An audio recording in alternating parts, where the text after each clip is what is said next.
Hi everyone, it's Keira and welcome back to my channel. So, the man of the moment recently has been Pierre GASLY. He has been pretty much everywhere, every race weekend. He's always pulling off amazing moves, completely outperforming that AlphaTauri and just all around being a bit of a legend. But the question is, what is Pierre GASLY's future? Where is it? Is it within Formula One? Is it outside doing another series? Is it within Red Bull? Is it outside of Red Bull? We just don't know. Pierre GASLY is an amazing driver, and that's why I thought I'd pick up on him for today's video and talk to you about why I think Pierre GASLY should be in Mercedes for 2022. Now, I don't think many people are really talking about this. I think a couple of people have picked up on maybe he could go to Mercedes, but this is a lot more logical than I think most people think about. When I bring this up to certain people, they're like, wow, I didn't even think about that. So today I'm going to be giving you 5 different reasons as to why I believe Pierre GASLY should drive for Mercedes in Formula One in 2022.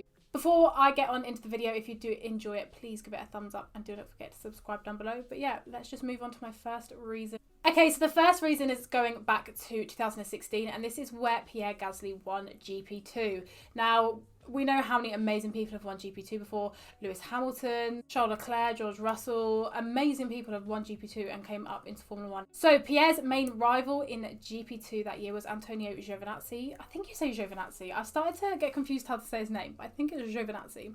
And as we know, Antonio is in Formula One as well, but obviously in a lower team. But Pierre completely dominated that series that year. He was driving for Prema, but obviously was Red Bull liveried because of his backing with the Red Bull Junior program back then. He'd done 22 races in which he got 4 wins, 5 pole positions and 9 podiums. Like, that is a lot for a GP2 season. That proves his dominance because Formula 2 is a spec series, you know, they're all in the same car. It's about what you do with your team and it's about what you do with your setup. And he got it right that year. He won over Antonio Giovinazzi by 8 points. And third place was actually Sergei Sorokin, and he was back like 60 points, I think. So them two actually did dominate the series, but I mean, Pierre dominated it and earned his way into Formula One for 2017 with Toro Rosso, with Brendan Hartley being his teammate, which, as we know, Brendan wasn't the best in Formula One, let's just say that. And that moves me on to my next point, which is how much pace he showed in that Toro Rosso. Now, you can't just say, oh, Brendan Hartley isn't a very good driver, because Brendan Hartley is a very good driver. He's won Le Mans. I think he's won Le Mans a couple of times.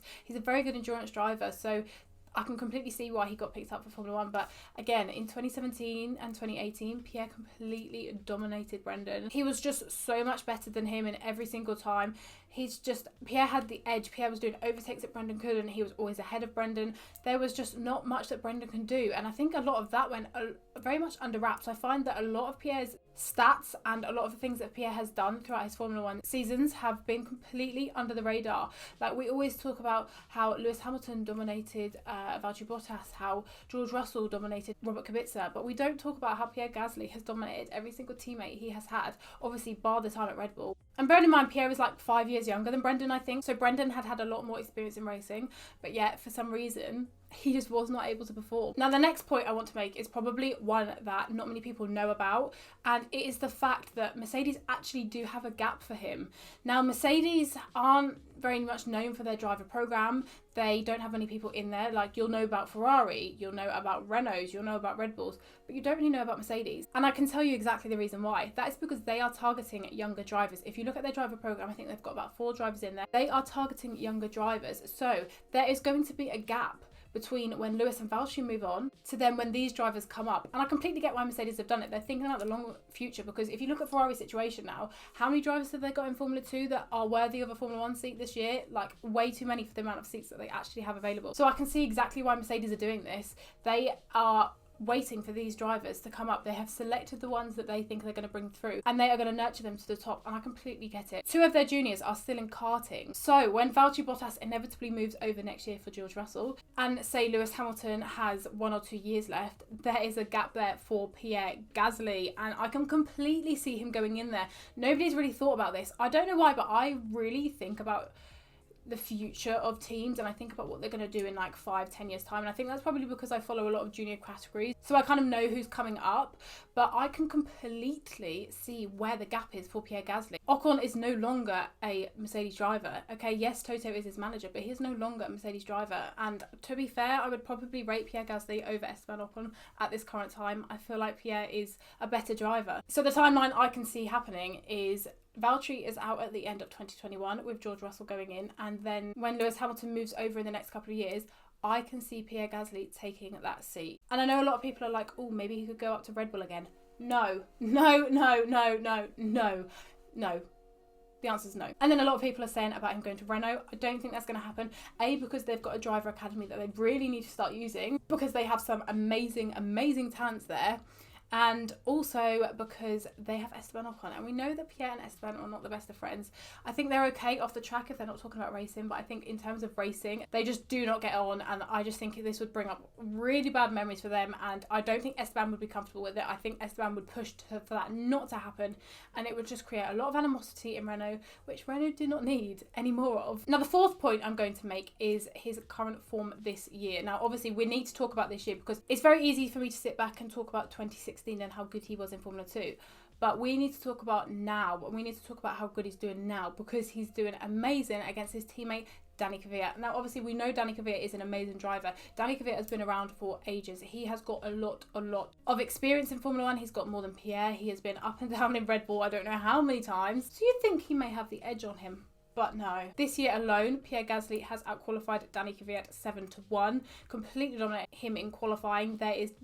Kvyat is going out back end of Q2, where Pierre is consistently getting into Q3. I don't understand why Kvyat isn't doing it, but it's not clicking for him. In the race, it is a little bit closer with 4-3 to Pierre, but they have had a lot of DNFs. But not being funny, if you're just watching the racing, like if you just sit back and think of the season so far, what can you really think about that Danny Kvyat has done? Not much. So Pierre has been completely dominating that AlphaTauri team. He has got them where he needs them to be, and it's really good to see, because I was very worried he would slip back and maybe fall into another loophole, but he's coming out and he's showing his own, and he is just showing how worthy he is of a top team seat. He cannot, with that talent, he cannot just sit in an AlphaTauri for the rest of his F1 career. It cannot happen. I will not let it happen. I will get some money somehow and I will make my own Pierre Gasly Formula 1 team. Just saying. And the final point I want to make is that he would be such a strong teammate with George Russell. They are two amazing, amazing drivers. Like, they are two of my favourite drivers on the grid. They are two of the most talented drivers on the grid, and they are the two of the future stars in Formula 1. We know George Russell is going to go up to Mercedes in 2022. We know that. That's inevitable. I don't see how anybody's arguing that that's not going to happen, because it is. Toto cannot keep him out of that seat any longer. And obviously, when I said about the gap between the karting Mercedes juniors and, you know, when Lewis leaves, there is a gap for Pierre, and I think George and Pierre would work so nicely together. They are both very respectable teammates. They are amazing racing drivers. They make very little mistakes. They are one of those drivers that they're both very strong. They're not kind of like making mistakes a lot. They're not doing like a Romain Grosjean, do you know what I mean? They are just driving very nicely all the time, and I can completely see them working well together, and I think that's what Mercedes needs. Mercedes need another Lewis and Valtteri. Not saying they need a number one and a number two, but I mean the way that Valtteri and Lewis can work together, like I never see any animosity with them. Even if they've like had an issue with each other on track, even though we hardly see that, they are always very professional with each other, and they never have a say Ferrari situation or a Red Bull situation or anything like that. We don't have like a Mark Webber, Sebastian Vettel type situation. We do not have an old Nico and Lewis situation. Say we've got a lovely mix up with Valtteri and Lewis, and that's exactly where I can see Pierre and George going together. I think they would make the perfect teammates, like absolutely perfect, and I think that's what Mercedes needs. So there we have it. Those are my couple of reasons as to why I think Pierre Gasly should be signed for Mercedes in 2022 or 2023. If you do enjoy this video and if you do agree, please give it a thumbs up and let me know in the comment section below. And again, if you disagree and you think there would be someone better to go in that seat, or if you think Pierre should go somewhere else, then please let me know. I am really intrigued, because I do not think we talk about Pierre Gasly enough. He is an incredible driver. He has got so much raw speed and talent, and he needs to be shown off for how good he is, because all people pick up on is his Red Bull days, and that is not what we should be picking up on. Pierre Gasly is an amazing driver, and I think he could easily be Mercedes' future. So yeah, thanks again for watching this video, and I'll see you again soon for a brand new video. Goodbye.